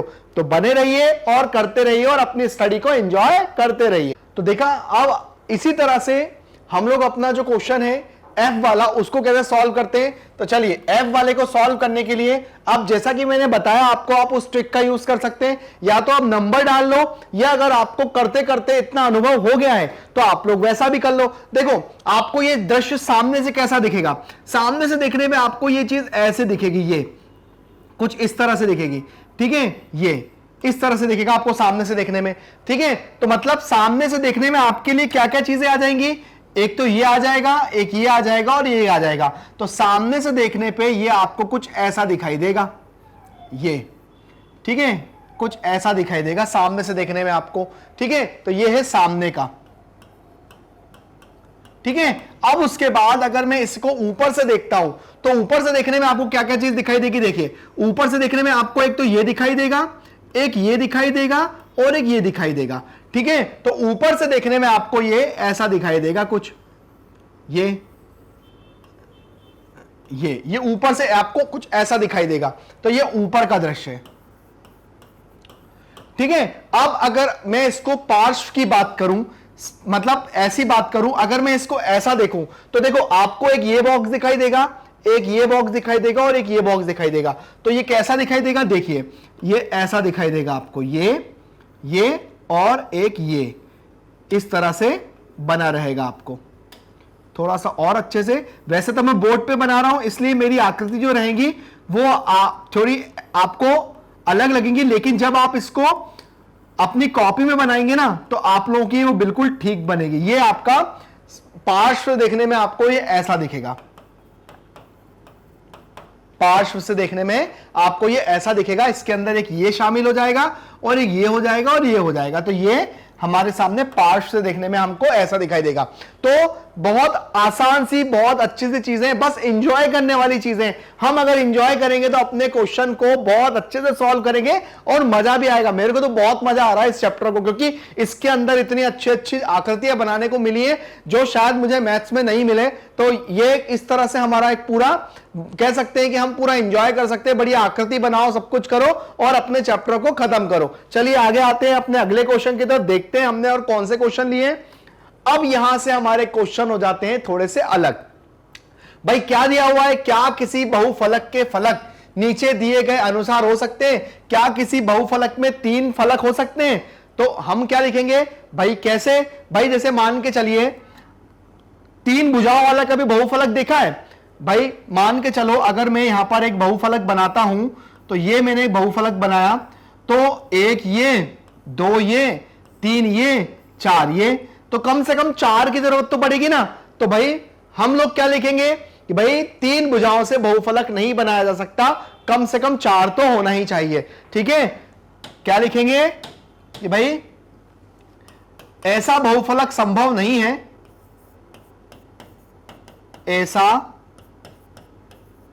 बहुफलक संभव नहीं है, संभव नहीं है, ऐसा बहुफलक संभव नहीं है।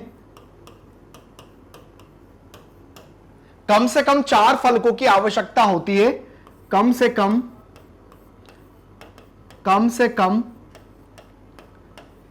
4 फलक की या 4 फलकों की आवश्यकता होती है, आवश्यकता होती है बहुफलक बनाने में, बहुफलक बनाने में।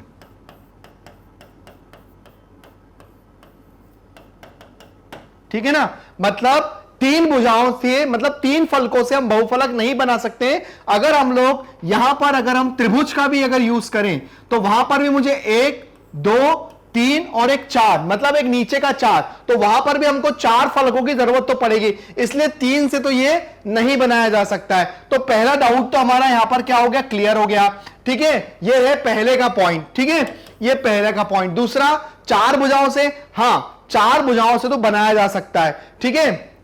हम लोग लिखेंगे इस वाले में रीजन 4 में, हां भाई 4 भुजाओं से तो बनाया जा सकता है, क्योंकि ये हम लोगों ने बनाया और ये जोड़ा 1 2 3 4, तो हां इसमें लिखेंगे कि हां चार त्रिभुजों से, हां, चार त्रिभुजों से,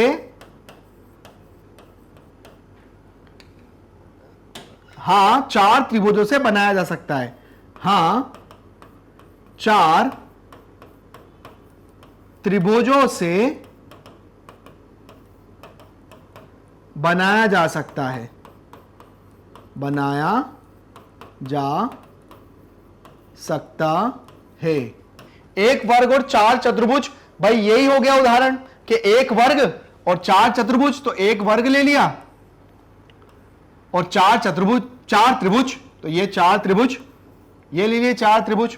ठीक है, तो भाई हां, अब मैं अगर इसको ऐसा करके ऐसा जोड़ दूं तो ये क्या बन जाएगा, एक बहुफलक बन जाएगा। तो हम लिख सकेंगे हां, बनाया जा सकता है, हां, बनाया जा सकता है। तो यहां पर हमने रीजन भी दिए और रीजन के साथ हमने बताया भी कि भाई किससे, कितने फलकों से एक बहुफलक बनाया जा सकता है। तो यहां पर हम लोगों ने लिखा हां, इसमें बनाया जा सकता है, इसमें भी बनाया जा सकता है, और तीन त्रिभुजों से नहीं बनाया जा सकता, चार त्रिभुजों से बनाया जा सकता है, और एक वर्ग और चार त्रिभुजों से भी बनाया जा सकता है। तो यहां पर हमारा डाउट क्लियर हो गया और हमने रीजन भी दे दिया, यहां हमको यही करना था। चलिए अपने आगे वाले क्वेश्चन पे आते हैं, उसके अंदर क्या दिया हुआ है। बहुत अच्छे अच्छे क्वेश्चन है इसके अंदर। प्रिज्म और बेलन किस प्रकार एक जैसे हैं। अब भाई देखिए, प्रिज्म और बेलन, अब प्रिज्म क्या होता है, बेलन क्या होता है। देखो मैं प्रिज्म की बात बता दूं, जो प्रिज्म होता है ना, वो प्रिज्म क्या होता है, प्रिज्म में जो उसके जो सामने वाला जो फलक होता है ना, वो सर्वांगसम होता है। मतलब अगर मैं प्रिज्म की, अगर मैं एक ऐसा प्रिज्म बनाऊं, जैसे ये प्रिज्म है, ठीक है, अगर मैं यहां पर एक प्रिज्म बनाऊं, ठीक है, ध्यान से देखिएगा, अगर मैं यहां पर एक प्रिज्म बनाता हूं, ये मैंने एक प्रिज्म बनाया, ठीक है, तो यहां पर ये जो प्रिज्म है, तो इस प्रिज्म में ये वाला जो भाग होता है, ये वाला और ये वाला भाग, ये सर्वांगसम होता है। सर्वांगसम का मतलब क्या होता है, बराबर होता है। बराबर का मतलब क्या होता है, एक जैसा होना, बराबर भी नहीं, मतलब एक जैसा, बिल्कुल हूबहू दिखना। और ये वाला भाग, ये वाला भाग और ये वाला भाग, ये भी क्या होता है, ये भी सर्वांगसम होना चाहिए। ठीक है, अब यहां पर बोला है कि प्रिज्म और बेलन किस प्रकार एक जैसे हैं। अब प्रिज्म और बेलन की बात करते हैं, तो चलिए सबसे पहले हम यहां पर एक ऐसा प्रिज्म बना लेते हैं जो बिल्कुल बेलन की तरह बन जाए। ठीक है, तो चलिए यहां पर मैं बनाता हूं एक प्रिज्म, ये मैंने प्रिज्म बना रहा हूं यहां पर, और मैं यहां पर प्रिज्म के लिए यूज कर रहा हूं हमारी बिना छिली पेंसिल। ठीक है, तो आप मेरे डायग्राम पे मत जाइएगा, क्योंकि हम लोग डायग्राम कोशिश करते हैं बोर्ड पे काफी अच्छे बने, बट आप लोग अपनी कॉपी में डायग्राम काफी अच्छे बनाना और पेंसिल और स्केल का यूज करना। ठीक है, तो यहां पर मैं एक बिना छिली पेंसिल बनाने की कोशिश कर रहा हूं, मेरे से बन जाएगी तो बहुत अच्छी बात है, कोशिश कर रहा हूं मैं बनाने की। ये बिना छिली पेंसिल कुछ ऐसे दिखती है। अगर मैं इसको ऐसे मिला दूं, यहां पर ऐसे मैं मिला दूं, तो ये मेरा एक प्रिज्म की तरह काम करेगा। और अगर ये प्रिज्म की तरह काम क्यों करेगा, क्योंकि इसका ये वाला फलक और ये वाला फलक सर्वांगसम है, ये वाला फलक और ये वाला फलक भी क्या है, सर्वांगसम है। और अगर ये बेलन कैसे हो जाता है, अब आती है बेलन की बारी। तो अगर मैं इसके आधार में भुजाओं की संख्या बढ़ा दूं, तो भुजाओं की संख्या अगर मैं बढ़ा दूंगा, बढ़ाता जाऊंगा, तो ये कुछ इस तरह से बन जाएगा। और यहां पर भी अगर इसमें भुजाओं की संख्या बढ़ा दूंगा तो ये कुछ इस तरह से बन जाएगा। तो ये बेलन जैसा बन जाएगा ना, बेलन जैसा। देखो फिर से समझो, है ना। देखो अगर मैं यहां पर बनाता हूं, एक मैंने प्रिज्म बनाया, ये मैंने प्रिज्म बनाया, यहां पर मैंने ये प्रिज्म बनाया, ठीक है, ये मैंने प्रिज्म बनाया, यहां पर मैं ज्यादा दूर नहीं जाता हूं, ऐसे ही बना लेता हूं इसको भी। ठीक है, ये मैंने प्रिज्म बनाया, तो ये प्रिज्म है। ठीक है, अब इसमें ये इसके आधार में अगर मैं भुजाओं की संख्या बढ़ा दूंगा ना, तो ये ऐसा हो जाएगा। तो इसमें भी अगर इसके आधार में भुजाओं की संख्या बढ़ा दूंगा तो ये ऐसा हो जाएगा। तो ये किसकी तरह हो गया, एक बेलन की तरह हो गया। बेलन कैसा होता है भाई, बेलन भी तो ऐसे ही होता है कि नहीं होता बेलन ऐसा, ये देखो होता है। तो हम क्या करेंगे कि बेलन, जो प्रिज्म और बेलन किस प्रकार एक जैसे है, तो हम लिखेंगे कि यदि प्रिज्म में प्रिज्म में उसके आधार में भुजाओं की संख्या बढ़ा दी जाए, भुजाओं की संख्या बढ़ा दी जाए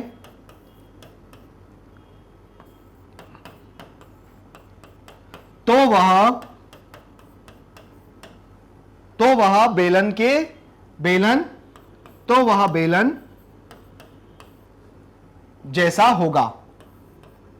वह बेलन जैसा होगा, है ना। क्या लिखा मैंने, यदि प्रिज्म में उसके आधार में भुजाओं की संख्या बढ़ा दी जाए तो वह बेलन जैसा होगा या बेलन जैसा दिखेगा। तो यहां पर हमने उसको डिफाइन भी कर दिया। मेरी राइटिंग्स आपको समझ में आ रहा होगा काफी अच्छे से, है ना, कि यदि प्रिज्म में उसके आधार में भुजाओं की संख्या बढ़ा दी जाए, आधार मतलब ये आधार में अगर भुजाओं की संख्या मैंने बढ़ा दी तो अब भुजाओं में आधार की संख्या, मतलब क्या करा मैंने, आधार में मैंने भुजाओं की संख्या बढ़ा दी, तो जिससे क्या हुआ, एक प्रिज्म वो है बेलन जैसा हो गया। ठीक है ना। चलिए आगे आते हैं, अपने अगले क्वेश्चन की तरफ देखते हैं क्या दिया हुआ है। देखिए अगला जो क्वेश्चन दिया है, पिरामिड और शंकु किस प्रकार एक हैं। तो सबसे पहले हम लोग यहां पे पिरामिड बनाते हैं।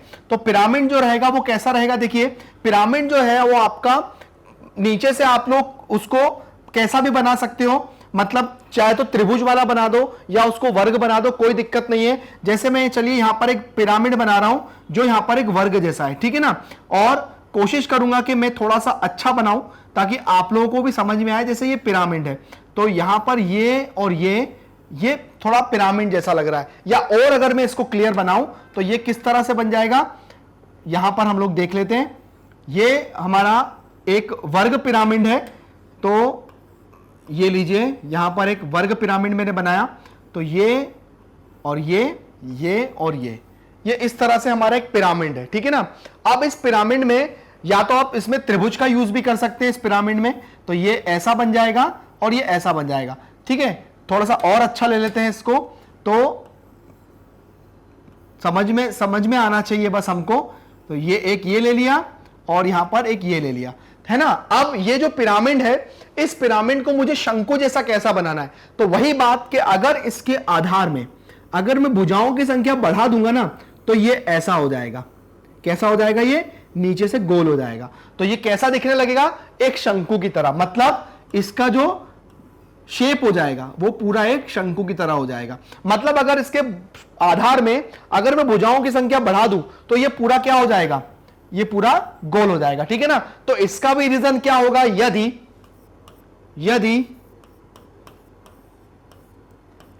पिरामिड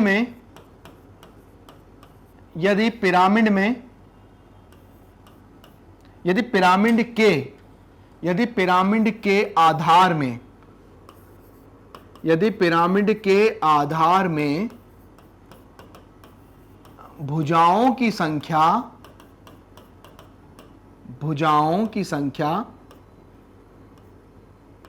भुजाओं की संख्या बढ़ा दी जाए तो वह शंकु होगा, ठीक है ना। क्या होगा कि वही बात मैं एक बार फिर से समझा देता हूं।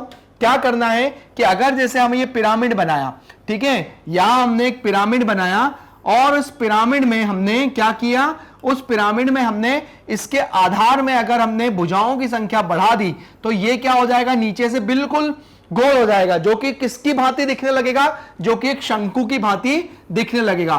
तो क्या कह लेंगे, इसको कहेंगे हम लोग कि भाई यदि पिरामिड के आधार में भुजाओं की संख्या बढ़ा दी जाए तो वह एक शंकु होगा। तो बस हमें रीजन देना था, और चाहे तो आप उसका डायग्राम भी बना के दिखा सकते हैं। तो यहां पर हमने दोनों के रीजन दिए और दोनों के रीजन के बाद हमने ये भी बताया कि भाई अगर हम इसमें आधार में अगर हम इसमें क्या करें, अगर इसके हम आधार में भुजाओं की संख्या बढ़ा दें तो ये क्या होगा, पूरा एक क्या बन जाएगा, पिरामिड, एक शंकु बन जाएगा, ठीक है ना। चलिए आगे आते हैं अपने अगले क्वेश्चन की तरफ, देखते हैं क्या दिया हुआ है। देखिए अगला क्वेश्चन जो है, इन ठोसों के लिए आयलर सूत्र के सत्यापन कीजिए। देखिए ये बहुत ही इंटरेस्टिंग और बहुत ही मजेदार क्वेश्चन है। बस इसके अंदर एक छोटे से फॉर्मूले का यूज करना, उसके बाद हम इस क्वेश्चन को बहुत आसानी से सॉल्व भी कर लेंगे, क्योंकि ज्यादातर जो क्वेश्चन है ना वो हमारे इस पे से ही पूछे जाएंगे, जो कि ये दोनों क्वेश्चन हमें दिए हुए हैं। ये दोनों क्वेश्चन जो है ना वो बहुत इंपॉर्टेंट है इस चैप्टर के, क्योंकि इसके अंदर वो सारे लॉजिक्स यूज होंगे जो हम लोग अपने चैप्टर के अंदर करते हैं। देखिए इसके अंदर सबसे पहले हमें समझने वाली बात ये दी है आयलर सूत्र। तो सबसे पहले हम आयलर सूत्र देखते हैं। आयलर सूत्र होता क्या है? ये होता है F प्लस वी माइनस ई बराबर 2। इसका मतलब ये होता है कि ये F क्या होता है भाई? F को कहते हैं हम यहां पर फलक। क्या कहते हैं? F को फलक। F को फलक कहते हैं, V को कहते हैं कोने, जिसको हम कहते हैं वर्टिक्स, और जिसको हम कहते हैं शीर्ष भी कहते हैं, ठीक है ना, जिसको हम शीर्ष भी कहते हैं। और उसके बाद E हमारा होता है क्या? किनारे। क्या होते हैं? ए किनारे। E को बोलेंगे किनारे। अब देखो ये होते हैं फलक, ये होते हैं फलक। एक फलक को दूसरे फलक से जो जोड़ते हैं वो होते हैं किनारे। ये हो गए किनारे, ये हो गए किनारे, ये हो गए किनारे, ये हो गए किनारे। और फिर ये फलक और किनारे जहां मिलते हैं वो हो जाते हैं हमारे शीर्ष। ये हो गया शीर्ष, ये शीर्ष, ये शीर्ष, ये शीर्ष, ये शीर्ष, ये शीर्ष। अगर थोड़ा सा अच्छे से बनाए इसको तो हमारा जो डायग्राम है वो कुछ इस तरह से रहेगा। देखिए वो हमारा इस तरह से रहता है, जो हमारा डायग्राम है ये रहा, ठीक है। अब इसको हमने जोड़ दिया, ये तो ये हमारे फलक, शीर्ष और किनारों से मिलके एक हमारा जो त्रिविमीय आकृति है वो हमारी उभर के आती है। तो यहां पर हमको वही बताया हुआ है। अब जो आयलर सूत्र है वो ये कहता है कि अगर फलक, शीर्ष और किनारे को अगर मैं घटाऊं और मैं जोड़ूं तो क्या उनका मान 2 के बराबर आएगा? तो अगर आ जाता है तो मेरा आयलर सूत्र जो क्या हो जाता है वो सत्यापित हो जाता है। तो यहां पर मुझे यहां पर भी आयलर सूत्र लगाना है और यहां पर भी मुझे आयलर सूत्र लगाना है, और देखते हैं मेरा आंसर क्या आता है। तो चलिए सबसे पहले हम इस वाली आकृति की बात करते हैं। ये वाली आकृति, यहां पर F, V और उसके बाद E कितने हैं? देखिए यहां पर सबसे पहले एक हमारे पास एक साइड मिसिंग है, उसको मैं थोड़ा सा बना लेता हूं ताकि आपको बहुत अच्छे से समझ में आ जाएगा। अब देखिए यहां पर एक जो हमारे सामने जो छुपा हुआ था, जो भुजा, वो हमने निकाल ली। देखिए सबसे आसान बात होता है शीर्ष निकालना। देखो कितने, 1 2 3 4 5, नीचे ऊपर 5 है तो जाहिर सी बात है कि नीचे भी कितने होंगे? वो भी 5 होंगे। तो 5 और 5 कितने हो गए? 10। तो भाई ये हो गया 10।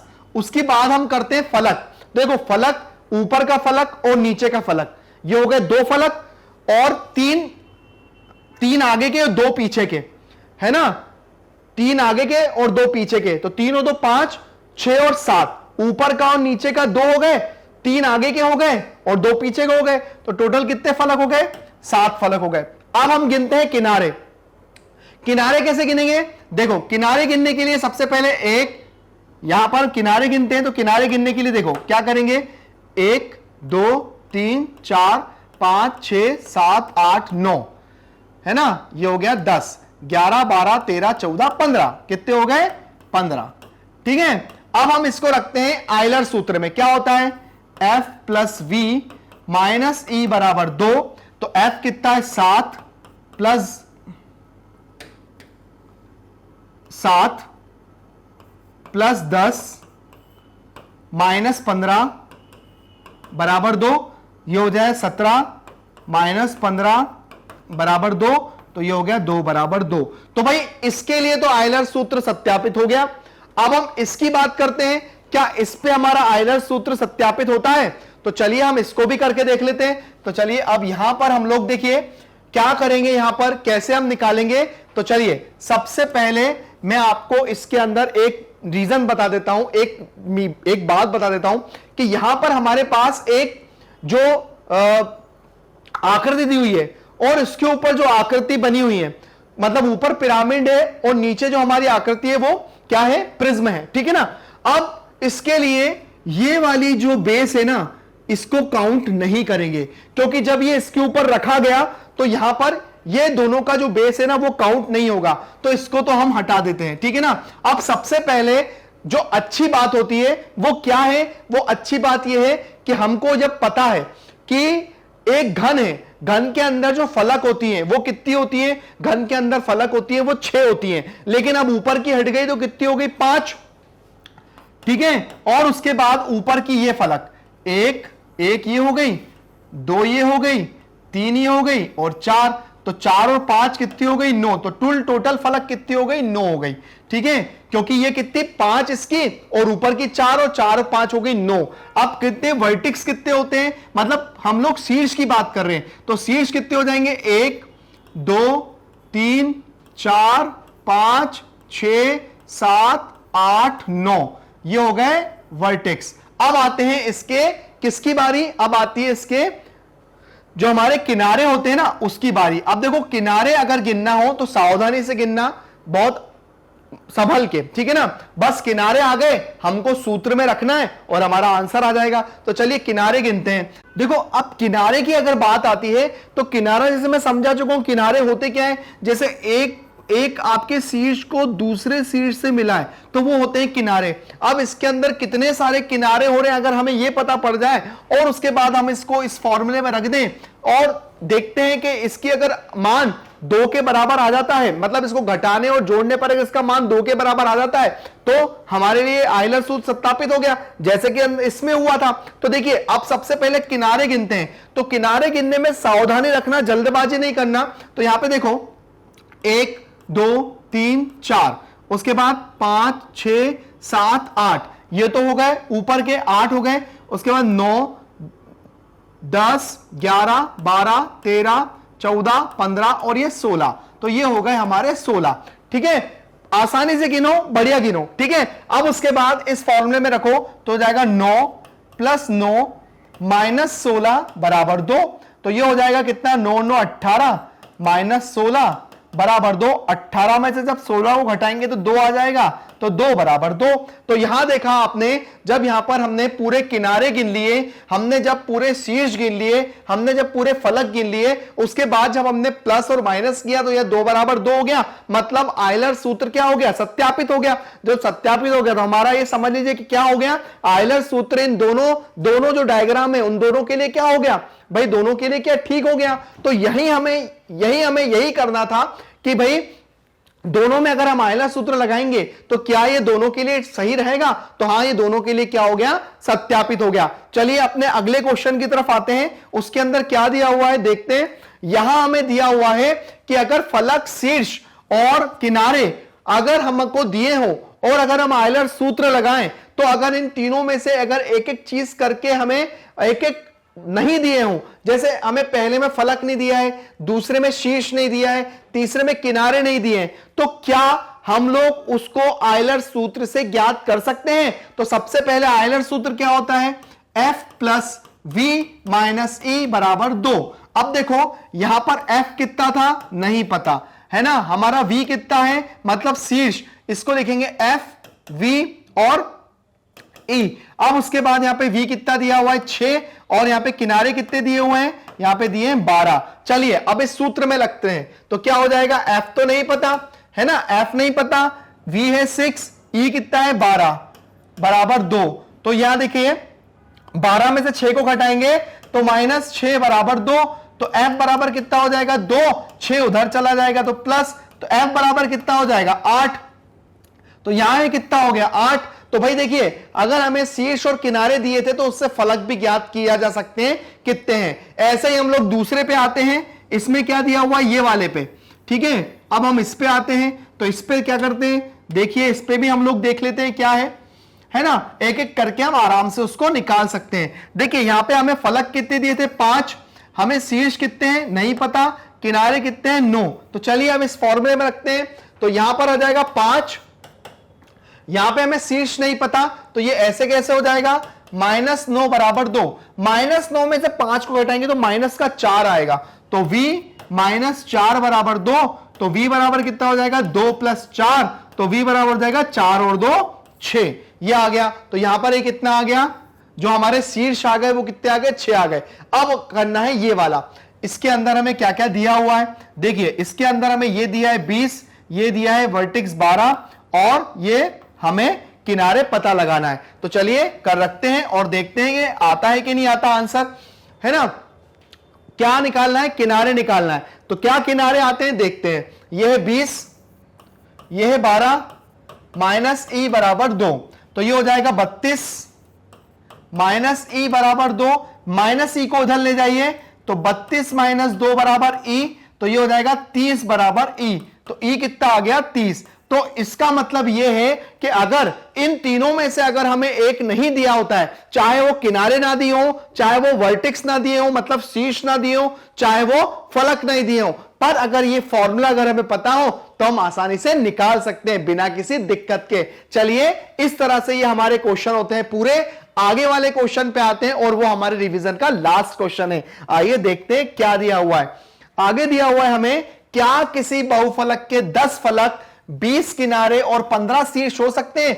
10 फलक, ठीक है, 20 किनारे और 15 शीर्ष हो सकते हैं। अब देखो, हम सबसे पहले इसको आयलर फॉर्मूले में रखेंगे, तो f प्लस ई माइनस ई बराबर 2। अगर मेरा मान 2 के बराबर आ जाता है, इनको प्लस माइनस करने पे अगर इनका मान 2 के बराबर आ जाता है, तब तो ऐसा बहुफलक संभव है, और अगर नहीं आता है तो ऐसा बहुफलक संभव नहीं है। तो चलिए यहां पर रखेंगे 10 प्लस 15 माइनस 20 बराबर 2, तो ये हो जाएगा 25 माइनस 20 बराबर 2, तो हो जाएगा 5 बराबर 2। भाई बराबर नहीं आया, हम लिखेंगे अतः ऐसा बहुफलक, अतः ऐसा बहुफलक संभव नहीं है। ठीक है, अगर आ जाता 2 बराबर 2 आ जाता तो ऐसा बहुफलक संभव होता, तो ऐसा बहुफलक संभव नहीं है। तो देखा आप लोगों ने, एक बहुत अच्छे से अपने रिवीजन को हमने कंप्लीट कर लिया, और रिवीजन कंप्लीट करने के बाद हमने सारी चीजों को सीख भी लिया। बस आप लोग भी करिए, आप लोग भी रिवीजन कंप्लीट करिए, और बहुत जल्दी मैं आपके लिए एक रिवीजन लेकर आने वाला हूं, एमसीक्यूज भी लेकर आने वाला हूं। जैसे रिवीजन तो हो गया हमारा, और बहुत जल्दी मैं आपके लिए एक एमसीक्यूज भी लेकर आने वाला हूं इस वाले चैप्टर का, ताकि एमसीक्यूज भी आप लोग देख लीजिए, और अपने एग्जाम में अगर एमसीक्यूज आते हैं तो उनको भी बहुत अच्छे से सॉल्व कर लीजिए। बस बने रहिए हमारे साथ। बने कैसे रहना है और आपको हमारे वीडियो कैसे देख सकते हैं, उसके लिए क्या करना है, छोटे छोटे स्टेप्स का फॉलो करना है, और आप हमारे वीडियो बहुत अच्छे से देख सकते हैं। करना क्या है, गूगल पे जाओ, मैग्नेट ब्रेन्स टाइप करो। जब आप टाइप करोगे तो आप कहां पहुंच जाओगे? आप लोग पहुंच जाओगे यहां पर, क्योंकि यहां जो लिखा है ना वो हम करके भी दिखाते हैं। जी हां, 100% ऑनलाइन फ्री एजुकेशन प्लेटफॉर्म है। यहां पर आपको किसी भी सब्जेक्ट के लिए कोई चार्ज नहीं देना है, बस आपको अपनी पढ़ाई करना है, अपने वीडियो देखना है, और उसके बाद आपको हमारा सिलेबस जो भी है उसको बस एंजॉय करके अपनी पढ़ाई को कंप्लीट करना है। उसके बाद जब आप लोग पहुंच जाएंगे तो यहां पर आप लोग देखेंगे कि हिंदी मीडियम चैनल पे आपको यहां पर सारी क्लासेस मिलेंगी। जैसे अभी हम लोग 8 कर रहे हैं, जब हम 8 पे यहां पे क्लिक करेंगे तो आपको देखना है कि यहां पर आपके सारे मैथ्स के सारे जितने भी आपको टीचर्स हैं वो आपको यहां पर देखने को मिलेंगे। यहां पर आप मैथ्स की बात कर रहे हैं, जब आप वॉच नाउ पे क्लिक करेंगे तो मैथ्स के एक पर्टिकुलरली विंडो पे आप यहां पहुंच जाएंगे। यहां पर मैथ्स में जितने भी पाठ्यक्रम पढ़ाए जा रहे हैं वो सारे आप लोगों को सीक्वेंसली दिखाई देंगे। जो भी अध्याय आपको पढ़ना है आप उस पर क्लिक करिए, वो बहुत अच्छे वीडियो एक्सप्लेनेशन के साथ आपको देखने को मिलेंगे कुछ इस तरह से, और आप लोग अपने वीडियो को देखकर अपने सारे डाउट को क्लियर कर सकते हैं। बट बने कहां रहना है? मैग्नेट ब्रेन हिंदी के साथ, जो देता है 6 से लेकर 12 तक का एजुकेशन, वो भी बिल्कुल फ्री में। आपके जितने भी छोटे बड़े भाई बहन हो, आपके फ्रेंड्स हो, आप उनको हमारे चैनल के बारे में बताइए, हमारे चैनल को लाइक और सब्सक्राइब करिए। Thank you.